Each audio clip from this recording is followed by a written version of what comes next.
As a young girl, I got saved very young. Um, I was like 16, 17 years old. Um, but it didn't go too well. It didn't go that awesome. When you're young, there's some stuff that you have to experience, things that you have to explore. Um, so it was hard times, and being a teenager, there was also the fact that I didn't agree a lot with my dad, and it messed up our relationship. But as time went, the years, I grew and learned more publicly, biblical things, and understand where my dad came from. I'm so happy that I could had the opportunity and I had the opportunity to fix the relationship between me and my dad and better the relationship with me and my mom. She's my best friend. She's everything a daughter could ask for. I salute you, mom, that you've been there for me. You were a prayer warrior. There was days that I could hear how you pray for us, specifically for me as well.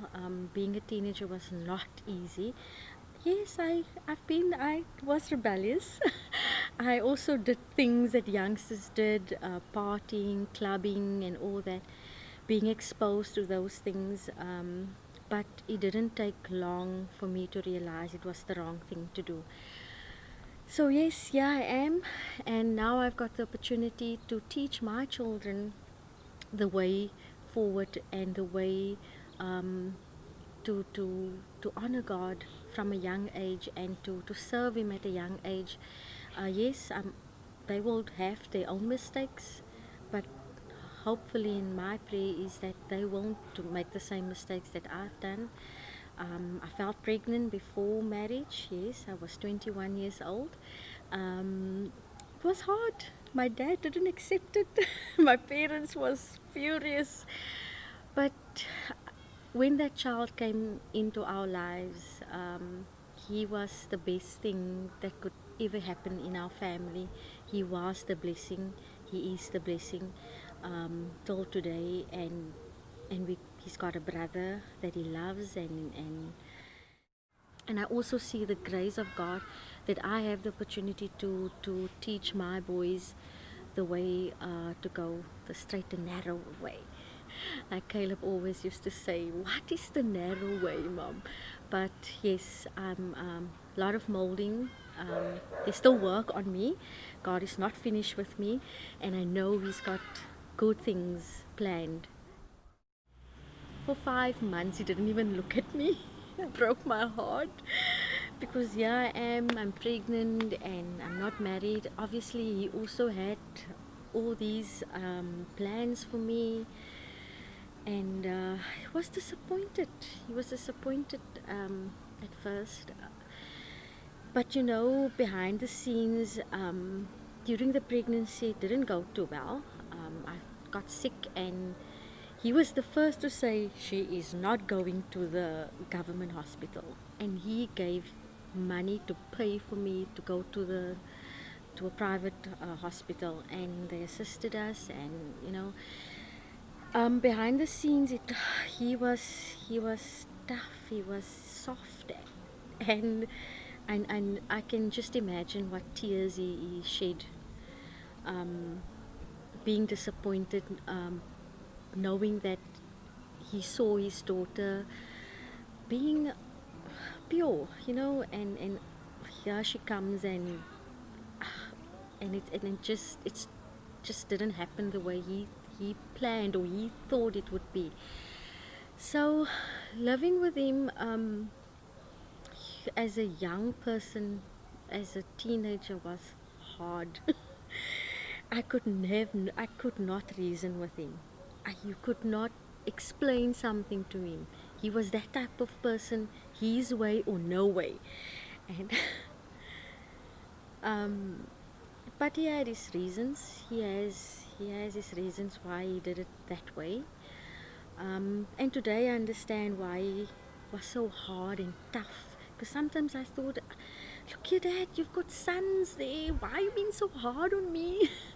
And but today I understand why he was that hard on me, and because today I have boys. I can be the strict mom, I can be the loving mom, I can be, you know, tackle any hardship that they going through, and life is throwing at us.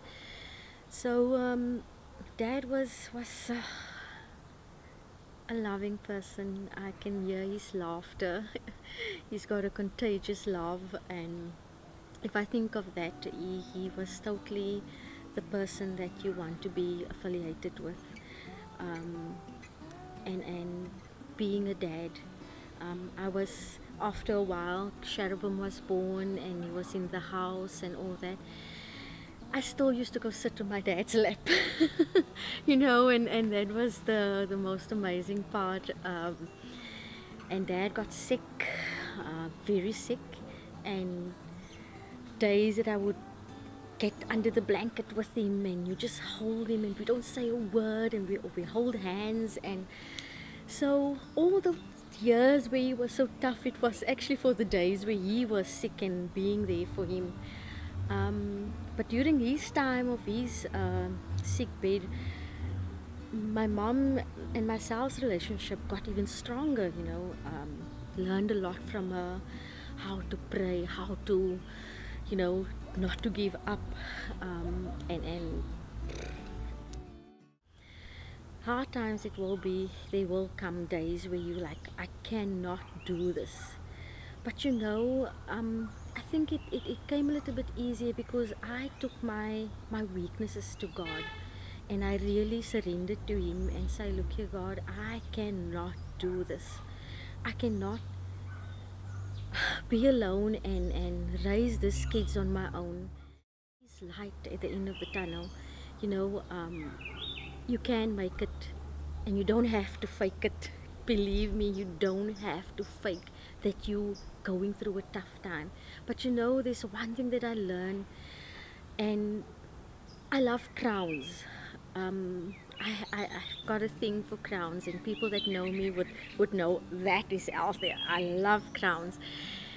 And the one day I woke up and I thought to myself, I saw this crown on my dress, and I said, today I will put my crown on, and I will put it on while I'm cleaning, cooking, whatever I'm doing. But today, the whole day, I will wear my crown. Because at the end of the day, if you put that crown on, you cannot put your face down. You'll have to lift your head up, chin up, shoulders straight, and show the world that you're coming from this messy stuff around you, but you can have also your invisible crown on. And every day I put on my invisible crown, and I am crazy enough to wear my crown in the street wherever I go. I did it before, I can do it every day. And my boys know me. If I have not a good day, they know if I take that crown off, something is going on. But then I don't have to put my head down and not facing the world, because every day is grace. Every day is a grace that I did not expect or deserve that. So ladies, wear your invisible crown.